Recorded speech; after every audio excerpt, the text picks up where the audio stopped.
Welcome to another episode of Mental Health Mondays. It is the week of November 21st. It's Thanksgiving this week. Big week coming up for most people. Happy Thanksgiving. I know the original meaning is kind of construed, but the theme of it is fantastic, I always think. I love it. First of all, food, best thing in the world. And the other aspect of being around the people you love, the people you care about most, and giving thanks, giving gratitude. And I guess that's where I want to start. Gratitude is such a important theme in improving your mental health, showing thanks, giving gratitude to the things, big or small, in your life that you're thankful for and that make your life what it is and make your life worth living. I think I want to start every episode going forward with giving thanks for what I'm thankful for and giving you an opportunity to pause and give thanks for what you're grateful for. It could be big or small. I'm grateful for coffee. I talk about it all the time on here, but I love coffee. I love a cup of coffee. I love the feeling it gives me. I know it's like artificial and an outside source of happiness, or like technically a drug, caffeine, but just let's not get too deep and serious about it. I love having a cup of coffee in the morning or right now in the afternoon. Just made a nice fresh cup before filming this, and I love it. I just love the feeling it gives me. Simple as it may be, I always look forward to it in the morning. It's something that helps me kickstart my day, quite literally, with giving you the energy, but also it's just like a little nugget, a little carrot for me in the morning. I'm grateful for my ability to make music, and I mean by that, first, my natural talent, my natural acumen for it, and the fact that I have spent so much of my life trying to improve at it to a point where I, at any given moment, can come into the studio and create and be creative in the way that I love the most, which is music. And I'm also grateful for the fact that I have the space and the ability and the tools around me to be able to create music pretty much whenever I want to. I know that for a long time, part of my dream was to have a studio in my house. And pretty much since moving out to Los Angeles 6-7 years ago, I've had that ability, and I wouldn't replace it for anything. And although at times it means paying more in rent to have the space to do something like that, I'm grateful that I have made that decision. I'm grateful I have that ability because it means so much to me, and it's my favorite thing in the world. I'm grateful for my family, and included in that are my very close friends. I consider them family. I'm grateful that I have I'm grateful I have a support system around me that no matter how grand the idea is, or how low I feel or how high I feel, that they're always there to listen, and they're always there to give advice if needed, even if unsolicited at times. It's helpful to have people around you who can keep you in check or bring you back down to earth, maybe if you need to be brought there, or pick you up when you're down. And I know that not everyone has a system like that around them, so I'm very grateful that I do, because I know that I wouldn't be able to make it through my day-to-day struggles with mental health and just the day-to-day struggles of everyday life without those people. Let's see. Let's get one more in there. I'm grateful for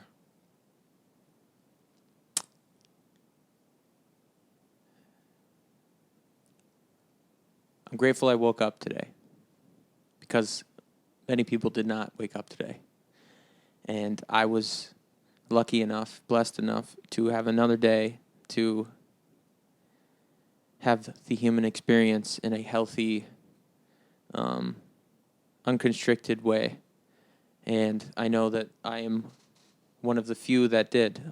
Plenty of people didn't get to wake up today, and plenty of people woke up today with different physical or mental ailments, unhealthy, whatever it might be, and I didn't. And I try to remind myself of that as much as possible, to use that as motivation to get me through the day and remember that there's someone out there that has it much worse than me, and they're still getting through their day because they're not letting their circumstances dictate their outcome.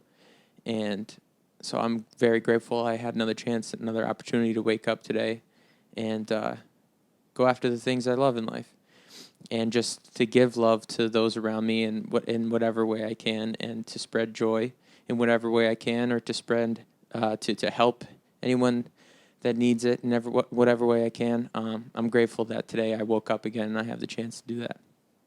So, as much as this is a podcast and it's kind of silly to do, if you are listening or watching this, I want you to take a second and close your eyes, take a minute, and think about at least one, maybe two things that you're grateful for today. And hopefully it can help reset your mindset for today and for the rest of the week.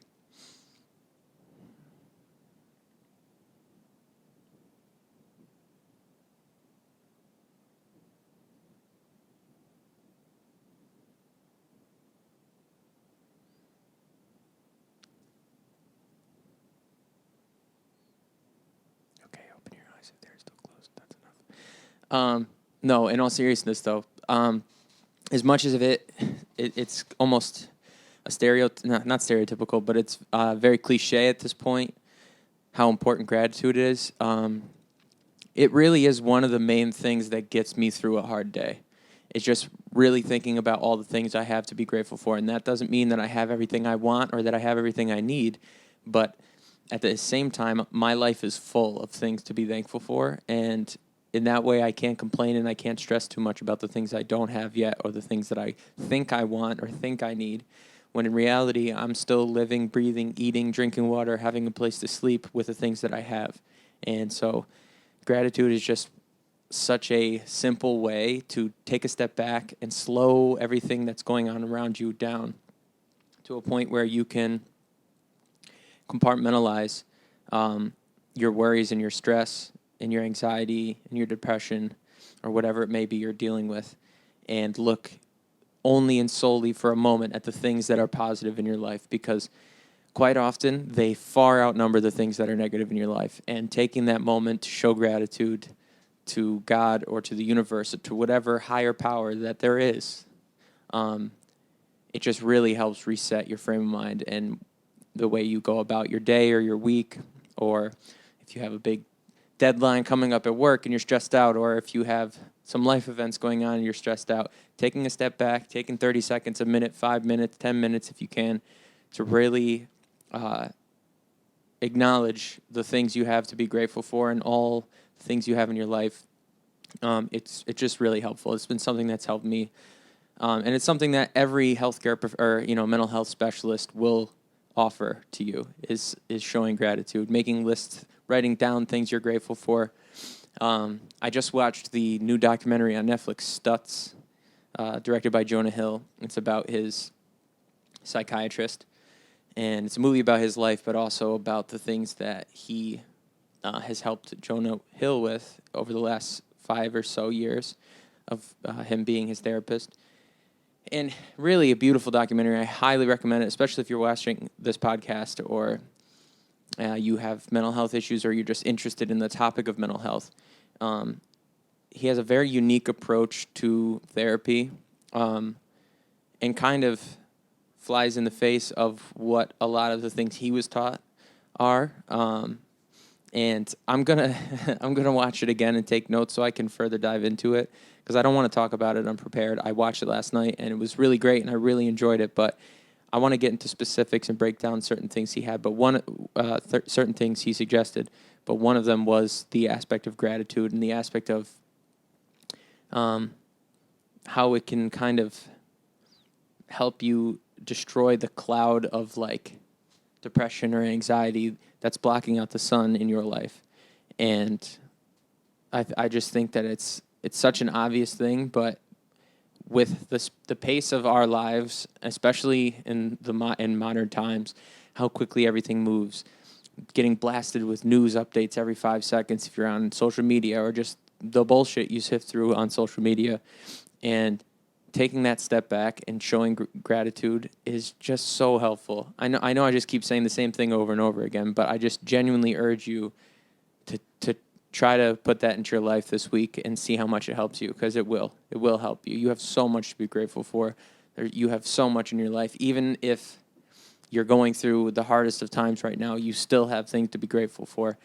And I just think that it humbles all of us when we take that step back and take inventory of the things we have to be grateful for. Oh man, I'm struggling now. This week has been another rough one, another rough week. I didn't get into another car accident though, so that's good. I got my mail stolen, which sucks. I had a check in there, and someone stole it and cashed it, and so I'm in the process of trying to figure that out. I had to prove that it wasn't me at first, but they believe me now, which is good. And then now I have to file a police report, and my dumb ass was like, all right, wait until the weekend, because you're busy during the week. Just go to the police station on the weekend. They're closed on the weekend because no crime happens on Saturday and Sunday. So I had to do that this week. That kind of sucks. It sucks because obviously whoever did that obviously needs money, but I need money too. And so it definitely threw a wrench in things this past couple weeks, expecting a certain, check, a certain amount of money to be coming my way, and then someone stole it. And it sucks because part of me wants to be like, fuck that person. And I mean, that is how I feel. Because I think stealing is like the lowest, scummiest thing you could do, even if it's from a big corporation. It's like we have this like Robin Hood ideal in our head of people who like steal from like, I don't know, like Sears or something, and like fuck Sears, they're a big company. I don't know why that was the first thing I thought of. Or like CVS. That's a huge problem in big cities right now. Is a lot of homeless people or housing disenfranchised, whatever the way you're supposed to say it now. And I don't mean to make light of that because it's a serious situation, and a lot of those people have mental health needs that are being neglected for sure. It's very sad situation, especially here in Los Angeles. But a lot of these people are just walking out with a bunch of shit, and one mentality is, that's not okay. You can't do that. That's just not how things work. It's not right. The other mentality is, what does CVS care? Yeah, but no, that's not how it works. It still matters, okay? That adds up, especially when they're not enforcing like petty theft laws at all right now because the jails are overpopulated, especially with the COVID situation. They weren't doing that. Eventually that affects those stores, and those stores are owned by someone who's just trying to be a business owner, and you know what I mean? It's just, we can't run a society with absolutely no rules, so that doesn't work. So, but I am caught in between that of feeling almost pitying the person, whoever stole my money, and being like, obviously they're in a situation where they needed it. They're desperate enough to risk getting in trouble, which they are going to get in trouble because very naively this person used their own bank account to deposit the check, which obviously is very easily traceable now. So part of me is like, feel bad for them because I've been broke as hell. And I've scratched and clawed my way back to being not broke, and then I've been broke again. And as an artist, I think that's a pretty typical story of teetering back and forth on total having totally nothing, and then being in a good, solid, healthy place financially. So I know the feeling of being broke, but I can't imagine doing that necessarily. Like that, I think that scares me a little. Like it's so obvious that you're going to get in trouble, whatever. So I know this person was obviously desperate, and I feel for them in that sense. But at the other time, it's like, dude, fuck you. Like, you don't know me. You don't know my story. You don't know the person you're stealing from. You don't know how badly it's going to affect them. And I guess at that point, it's kind of like dog-eat-dog world, or like, me against you, and that person chose themselves. In some ways, I understand. In some ways, I get it. But knowing that it's me, being the person that's affected by it, it's like, dude, what the fuck? Now I got to go through all this just to get my money back.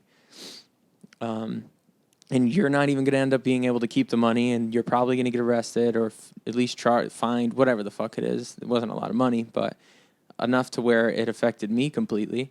with bills and all that kind of shit. So just shot. And that's part of like living in a big city, especially right now, Los Angeles.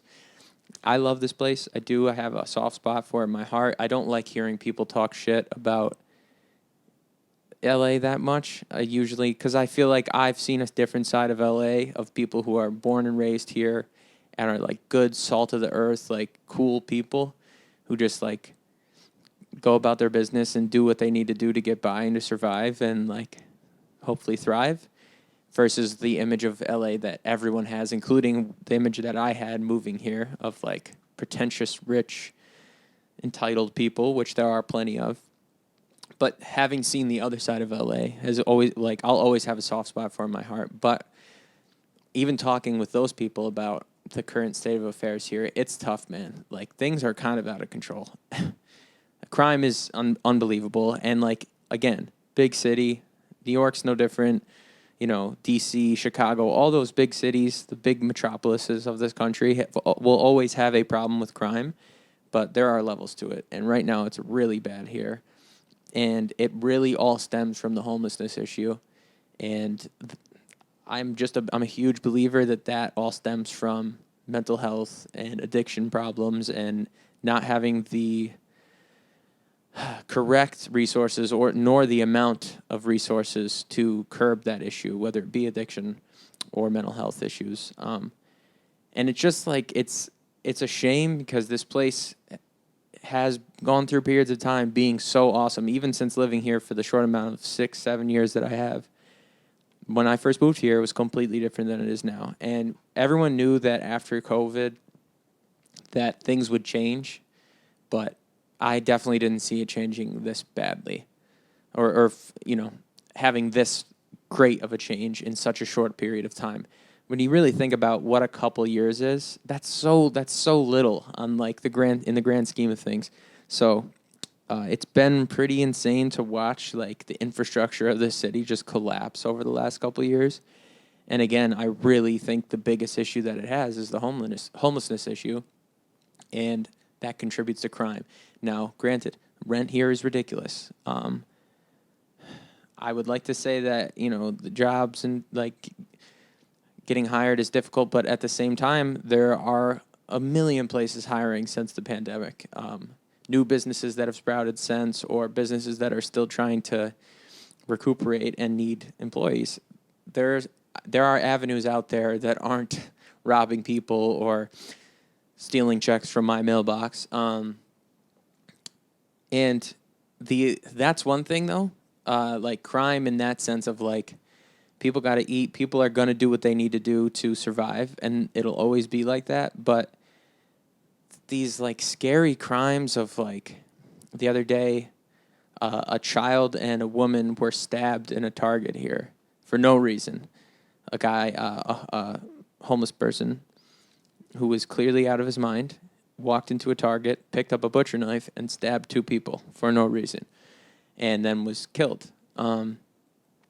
And I just saw another story, similar situation of a father and his daughter working on, like, their battery was probably dead or something. Had the hood popped outside of, like, a Kohl's or something. I don't know. Somewhere in California. Same type of situation where a random homeless person, a random act of violence, just stabbed both of them to death. That's frightening. That's fucking scary. And I know in my heart that those people are not mentally stable and they need help. And I don't know how to give them the help that they need. I don't know the answers. I don't have any solutions. I'm not smart enough for that. I'm that's the reason why I do what I do, and other people are in charge of doing those things and handling those things. But man, oh man, something's got to happen. It's unbelievable. To the point where, I don't know, like, again, big city, always crime, always those things going on since the history of time.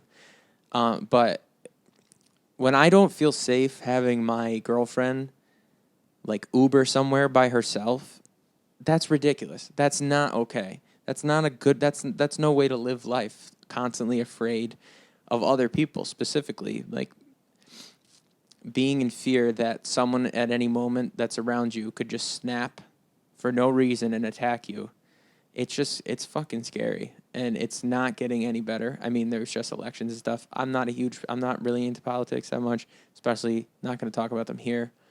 But, I hope the new powers that be, or whoever got reelected too, I hope they change it, because it's not the place I initially fell in love with. Now, obviously, when I first came here, there was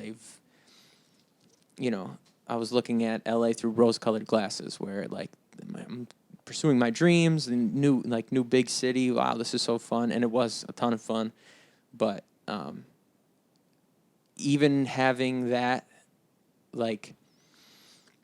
skewed vision or skewed view of how things really were then, because things weren't great then, I can clearly see the difference between then and now with the way things are here, and it's crazy.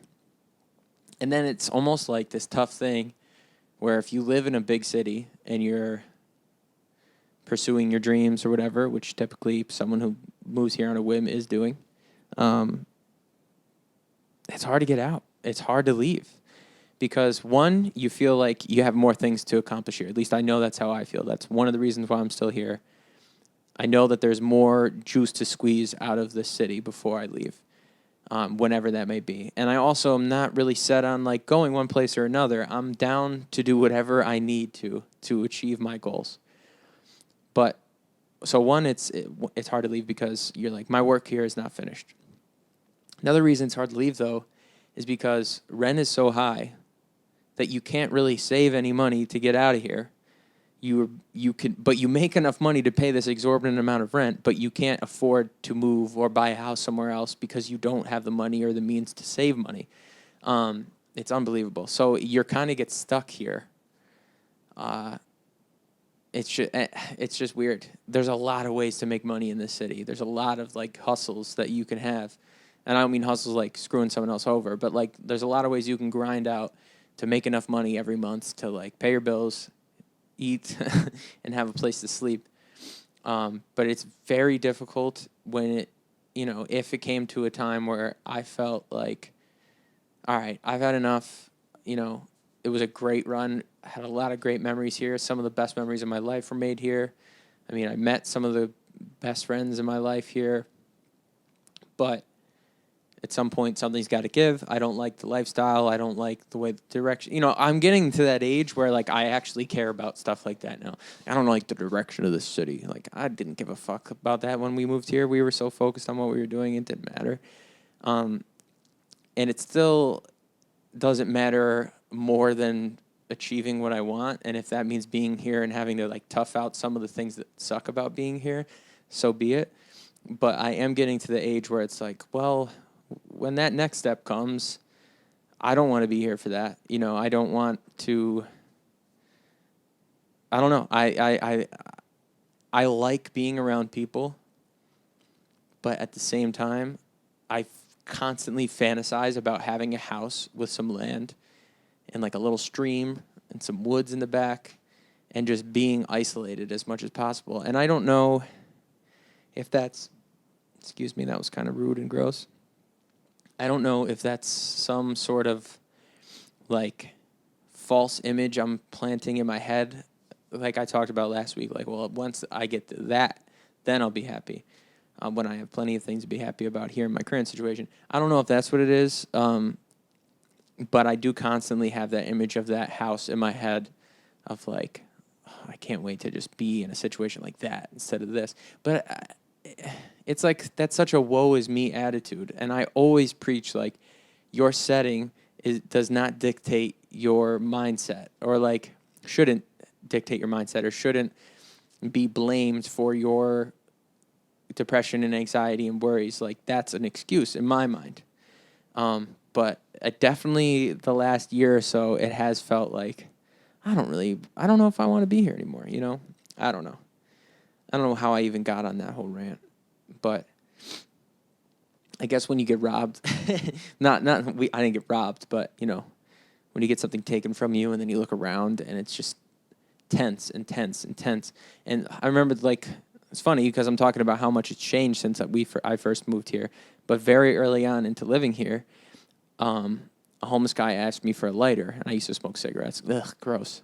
I don't anymore, thank God, but I used to. And I was like, yeah, man, no problem. I was walking back to my apartment in Hollywood, and when I went to give the lighter to him, and he reached his hand out to take it, he had a heroin needle in his hand. So, like, easily could have jabbed me. Who knows, disease, if there was still drug in there, whatever. And I remember being like, what the fuck, dude? Like, I've seen a lot of shit in my life. That doesn't scare me. It didn't, like, scare me or anything. But it was just like, dude, what? Like, this person is so out of their mind and so far gone that they, like, didn't even think, like, oh, I should probably hide this needle or whatever. And I just handed him the letter and was like, dude, take it, man. It's all you. I don't know. And there's problems like that anywhere. Part of me wants to move back east. Part of me wants to be in New York. And I love New York. And I think I'll always be like an East Coast, Northeast person in my heart because that's just, grew up there. Most of my sensibilities were built there. And so part of me wants to go back there, but I know that they're having the same kind of problems too. Maybe not as severe as Los Angeles right now, but that's tough. Like I said, I like being around people. I like the idea of living in a city, and there's always something going on. And like, I don't want to hide. I don't want to hide from society or like. I feel like when you live in a city, at least personally, I feel like I have my finger on the pulse of like society. Whereas I feel like when you live in the suburbs or you live in the middle of nowhere, you are a bit detached from like what other people are doing. But at the same time, living in a city, it feels kind of detached from what normal people are doing. I put normal in quotes because what is normal, but it's a very different lifestyle living in a city. So, but I don't know. I sound so fucking stupid right now. I don't know the exact statistics. I wonder, do most people live in big cities? Obviously, they have the biggest, populations, but there's so much other area. There's so many other towns and, whatever in America. I don't know. It's probably pretty even. What I'm saying is, whether you live in the suburbs in the middle of nowhere or you live in a big city, you are out of touch with what that other person, those other types of people are doing and going through. But I do feel like I like the fact that when you live in a city, it kind of feels like you're seeing so much of everything. It's such a diverse place that it's like you can kind of mentally take in what so many different types of people are going through. And that's one thing I wouldn't want to lose moving back to the suburbs or moving into like, I don't know. Like I said, in my head, I have like an image of a house that's not near other houses, with some green grass and some trees and a brook that you can hear. Living in a place like that would be amazing, but it would be very isolated. And I recognize more and more as time goes on that I don't like feeling isolated.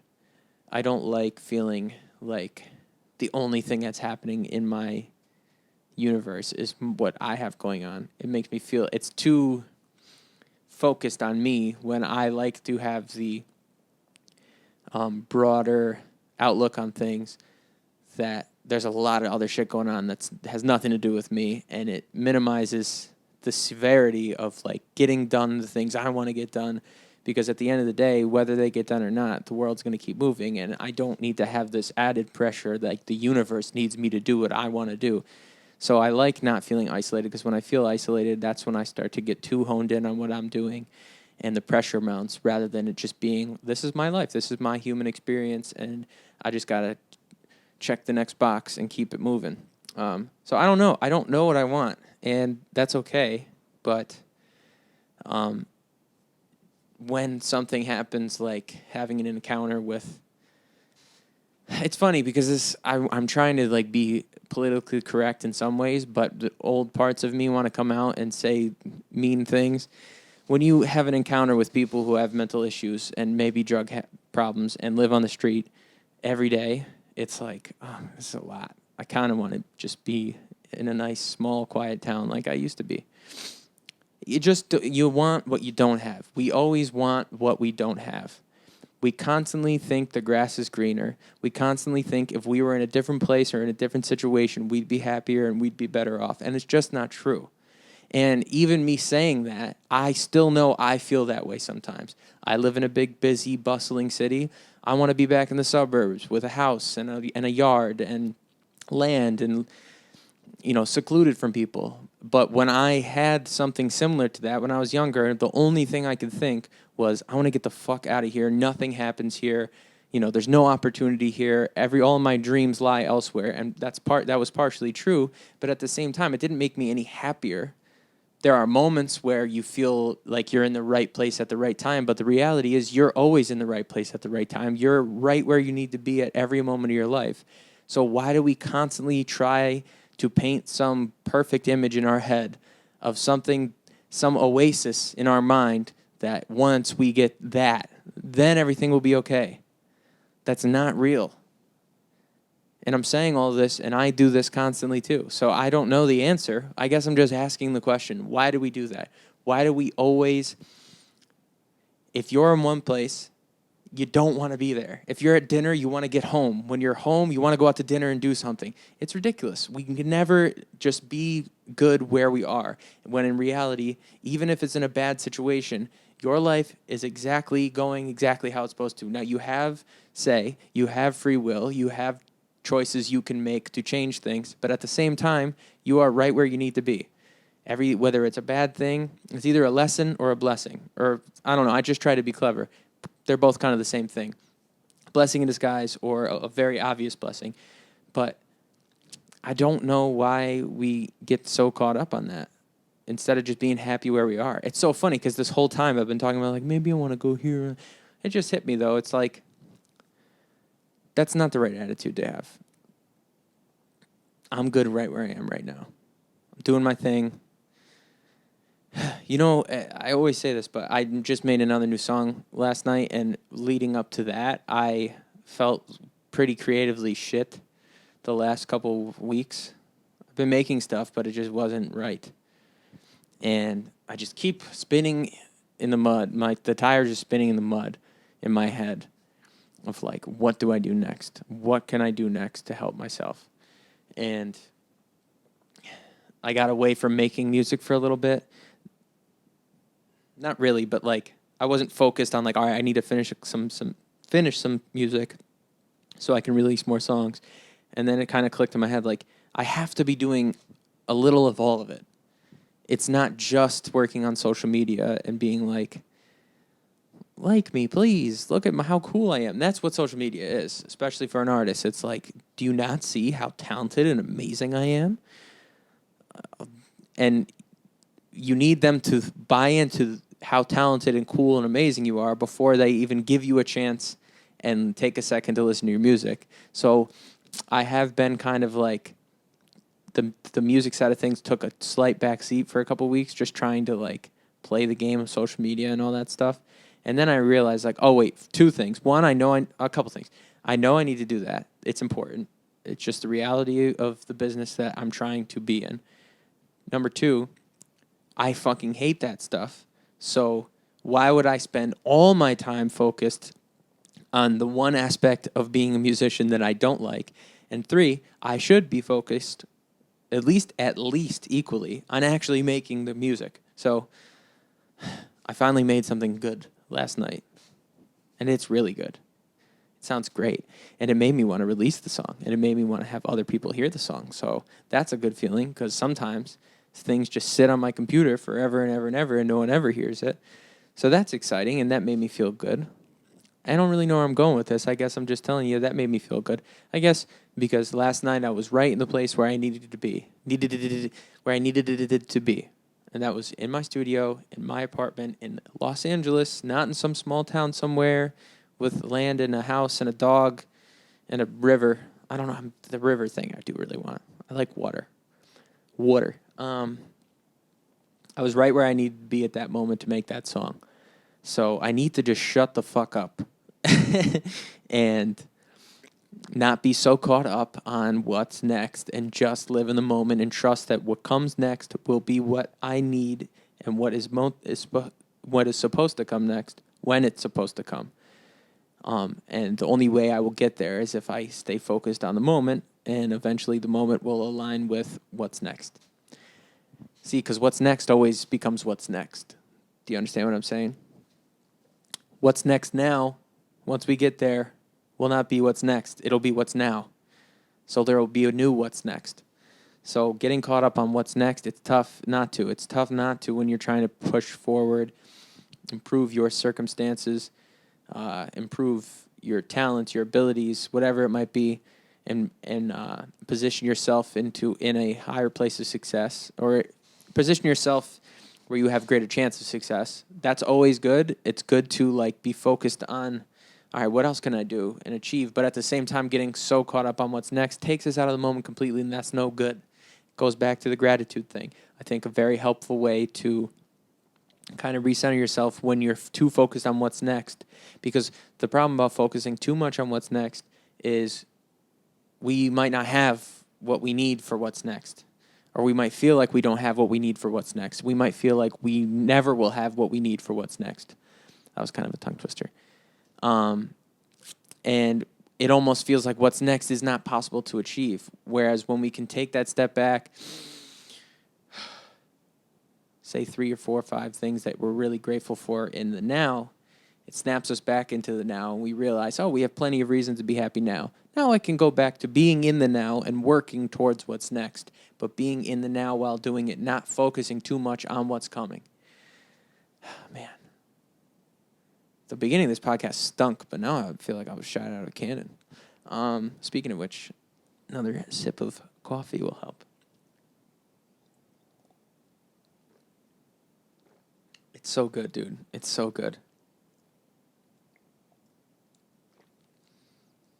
Just having a conversation with someone. You think every kid was introduced to coffee by getting a caramel frappe because their mom didn't know what it was?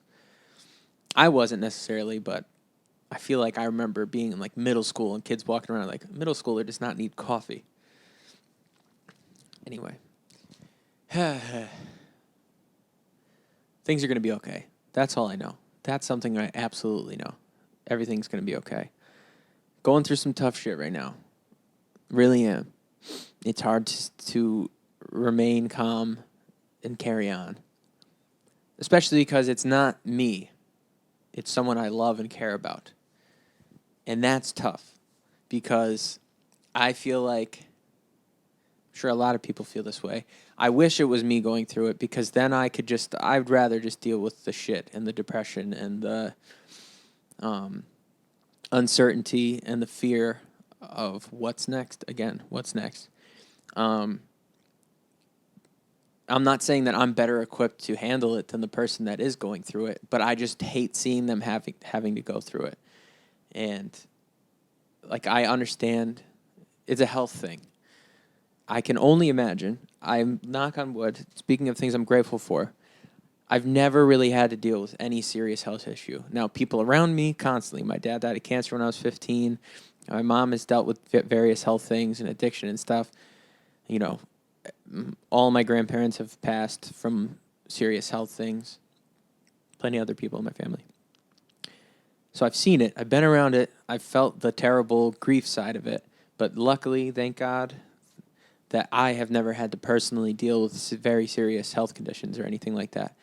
And so, but being around someone that is, I can only imagine what it's like to have that sense of fear, and have that sense of doubt or anxiety, and also just in general to not feel good, to not feel right. I guess the only health issue I've had is depression, and specifically with depersonalization. That's the only parallel I could draw, because I felt like no one could possibly understand what I'm feeling and what I'm going through. And that's a really lonely, shitty feeling, and that's something that can set you up for feeling like there's no way out. I can't even explain it to someone, so how are they going to be able to help me with my problem? Fast forward to now, someone close to me going through this health issue, that's what they feel like in some sense. They can't really, it's hard to explain exactly what it is, but they feel terrible, And there might be something going on, or there might be nothing that they can find going on, in which case that's still an awful feeling because it's like, well, then why do I feel so shitty? But it's tough to go through it. I'm not worried that it's going to be something we can't get through by any means, but it's difficult because it's still something we got to get through. Like, I don't know, we don't know. And so it's more than anything, I just feel bad for this person because I love and care about them so much, and I don't want them to feel shitty anymore. I wish I could take it away. And accepting that I can't is something that I've had trouble with. And again, not trying to worry anyone who's listening to this. Don't know anything yet. Everything will be okay. I trust that. I believe that. I'm not just saying that to lie to myself. I do believe everything will be okay, but it just sucks, man. You just don't know until you know. And I just want to get, more than anything, like, I don't think it's going to result in something horrible, but more than anything, I just want to figure out what's going on with this person so that we can fix it and they can feel better in their day-to-day life. Because it sucks, man. I know, again, I don't know what it's like to have a health issue, but I know what it's like that every day you're like, I just don't feel right, and I don't want to feel this way anymore. So, it sucks. That's something we're going through currently, for sure. This episode was a clusterfuck, but I kind of liked it. Main theme being, be grateful. Whatever your situation is, you have plenty to be grateful for, 100%. Guarantee you. I guarantee you, you have a lot to be grateful for. And the other is, no matter where you are where you're supposed to be. That's pretty self-explanatory. That's something my mom has always preached to me. My mom has been through so much shit in her life, but that's something she's always preached to me. No matter where you are, it's where you're supposed to be. Now, there might be a place you should probably get out of. But the true meaning of saying you are exactly where you're supposed to be in every moment is that even if it's not a good situation, there is something to be learned. There is some sort of light in there. There's some sort of positive aspect of whatever it is you're going through. And regardless, it's your story. It's your path. You're on your path. This is your only reality that you get to experience. Maybe there's some alternate universe shit going on. We don't know. But this is the only reality you get to experience. So no matter what, you are on your path. And you do have some free will. You do have the chance to make decisions and to adjust where your path is going. But your path is going to be your path no matter what. So no matter what, you are in the right place at the right time. You just got to get the right thing out of that place. And so that's what I'm trying to do. It's what I'm trying to remind myself, because I can't get caught up on where I want to be too much. And I always talk about it, but that's such a hard line to toe. I want to go places. I want to do things. I have passions that burn inside of me. But also, things are okay right now where I am. And it's really hard to reconcile that thought in my head. Like, even if I don't get there, it's going to be okay. It's like I almost feel like I put pressure on myself. Like, if I think that, then I'm a failure, or that I won't ever achieve my dreams. If I think like, well, if I don't, it'll be okay.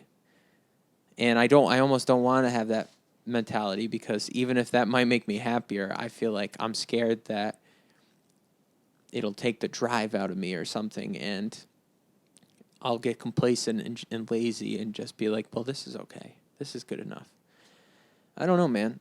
It's really tough to balance, like, being one of the great ones and having